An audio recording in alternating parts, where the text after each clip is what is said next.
Not every self-care trend you see on your feed is actually good for you. Some of them, they're quietly wrecking your mental health while pretending to make you happier.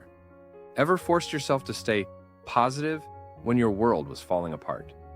Or convinced yourself that binge-watching for hours counts as giving yourself rest? These trends, dressed up as wellness, can actually leave you feeling more drained, stuck, and disconnected. They actually end up making you think you're the problem when you don't feel better. This video dives into the dark side of popular self-care trends. By the end, you'll know how to spot the difference between genuine self-care and self-care that sabotages your mental well-being. Ready to find the balance that actually nurtures your soul? The dark side of always being happy.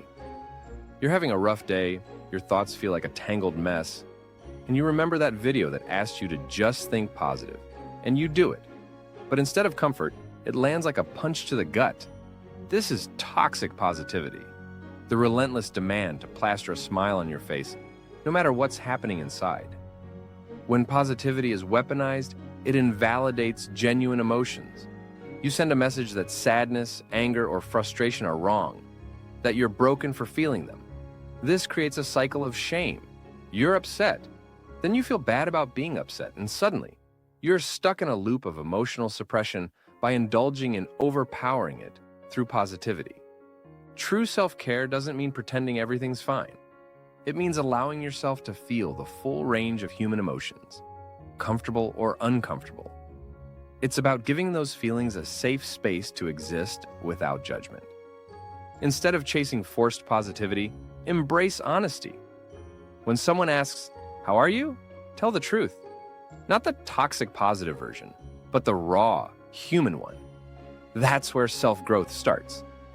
Honor your emotions as they are, not as you think they should be. Sadness, it's not a weakness. Anger, it's not a flaw. Feel them fully, learn what they're trying to tell you, and let them flow instead of fester. Ditch the pressure to be perpetually positive and choose self-honesty instead. It's not only more freeing, but it's also the only way to build genuine, lasting growth. Self-indulgence versus self-care. We live in a world that preaches, treat yourself at every turn. It's easy to confuse self-indulgence with self-care. After all, who doesn't love the idea of endless spa days, comfort food, and binge-watching your favorite show as a prescription for happiness? But when indulgence becomes the default, it stops being self-care and starts being self-sabotage. True self-care is about nurturing your whole self. Yes, that includes enjoying life's pleasures, but it also involves making choices that seem like tough love. Self-indulgence, on the other hand, often prioritizes short-term comfort over long-term fulfillment. Genuine self-care doesn't ask you to choose between indulgence and true care. It's about blending the two. The blend is a tricky road, but it's more about rewarding yourself with indulgent desires after you part in things where you felt true growth. This is where self-awareness comes in. Ask yourself if something is helping you recharge, or is it being used as an avoidance tactic?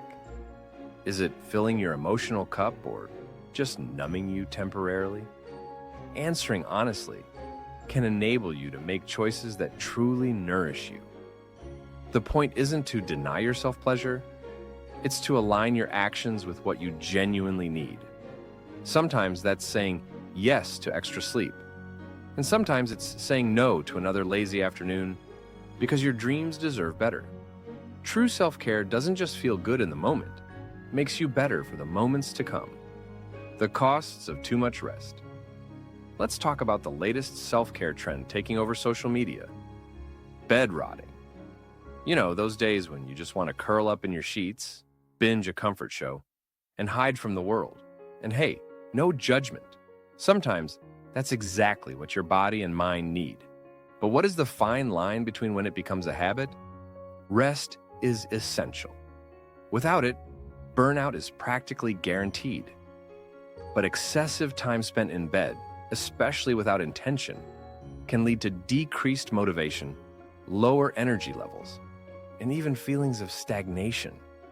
You start to feel stuck instead of restored, and the comfort you sought in rest morphs into a trap. Too much time lying around can disrupt your circadian rhythm, throw off your mood, and leave you feeling groggier than before. So, how do you balance the need for rest with the need for purpose? That's where the idea of intentional downtime comes in. Instead of crashing into bed whenever life feels overwhelming, create small, actionable goals to structure your time. Maybe it's spending the morning in bed with a good fiction book, but committing to a walk in the afternoon, or giving yourself permission to binge watch your favorite show. As long as you also carve out an hour for journaling or planning tomorrow's priorities. Start thinking of rest as a tool for recharging, not escaping. Balance is the sweet spot. You can't sprint through life without resting, but you also can't rest your way to a life of meaning and growth. Dopamine detox. Reset or risk? The dopamine detox trend sounds like the ultimate reset. Step away from anything stimulating and give your brain a break from its endless quest for instant gratification. At first glance, it's genius. Who wouldn't want to reclaim focus and self-control in a world filled with distractions? But overdoing it can create its own set of problems. Cutting out all sources of pleasure is unhealthy. Isolation and prolonged boredom don't fix your brain. They actually harm your mental health. This desperate form of dopamine detox can leave you feeling disconnected, irritable, and more stressed than when you started. Dopamine isn't the villain here. It's a natural part of your brain's reward system that motivates you to seek enjoyment and achievement. The problem isn't the existence of dopamine. It's how we overuse it.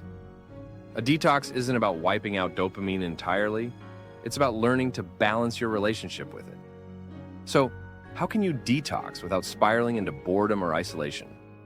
Focus on mindful moderation. Instead of cutting everything out cold turkey, identify the habits that are causing overstimulation. Small, intentional changes in those specific habits create sustainable results. A dopamine detox isn't about punishing yourself for relying on dopamine. It's about creating harmony. Rather than swinging from overstimulation to deprivation, aim for balance. You don't need to banish joy from your life to find clarity. When growth becomes overload, self-help is everywhere. Podcasts, books, online courses. It's a billion-dollar industry promising to unlock your best self. And while personal growth is powerful, chasing constant improvement can become its own form of self-destruction. When the quest for better turns into an obsession, it stops being helpful and starts being harmful. Only consuming self-help content can create a paradoxical effect. Instead of feeling empowered, you start to feel overwhelmed. Your to-do list grows longer with every new 10-step system, or the ultimate life hack. You begin to believe that if you're not constantly upgrading, you're falling behind. The very thing meant to uplift you can leave you drowning in self-doubt. This relentless pursuit of growth often stems from the belief that you're not enough as you are. But self-care and self-help aren't about fixing yourself. You're not a broken project that needs endless repairs. Prioritize self over perfection. Instead of consuming every new self-help trend, focus on practices that truly resonate with your values. Ask yourself, is this aligned with the life I want to build? Or is it just another shiny object promising a shortcut to happiness? Self-help isn't a sprint to reach the finish line first. It's a lifelong practice of aligning your actions with your deepest truths. Growth doesn't always mean adding more. Sometimes it's about letting go of perfectionism, of unrealistic expectations, of the idea that you need to be on 24/7. Sometimes the most powerful form of self-care is giving yourself permission to just be still. Not every self-care trend deserves your attention. Some can uplift and empower, while others quietly drain your energy and erode your mental health under the guise of wellness. The key isn't blindly following the crowd, but learning to tune into your own needs. True self-care is about balance. It's the art of honoring your emotions, knowing when to rest and when to rise, and choosing actions that nurture, not numb, your spirit. It's understanding that you are enough exactly as you are, and that growth doesn't mean constantly chasing more. So, pause, reflect. Ask if something is this truly helping you, or is it just a distraction dressed as self-care? You deserve a life that feels good on the inside, not just one that looks good from the outside. Start there. That's where true self-care begins. Comment below if you've fallen into the trap of any of these so-called self-care trends, and tell the community how you're going to change them. Be sure to subscribe and watch our playlist on self-love that takes you into a deep dive of developing the fundamental practice of understanding yourself deeply. That's where true self-growth begins.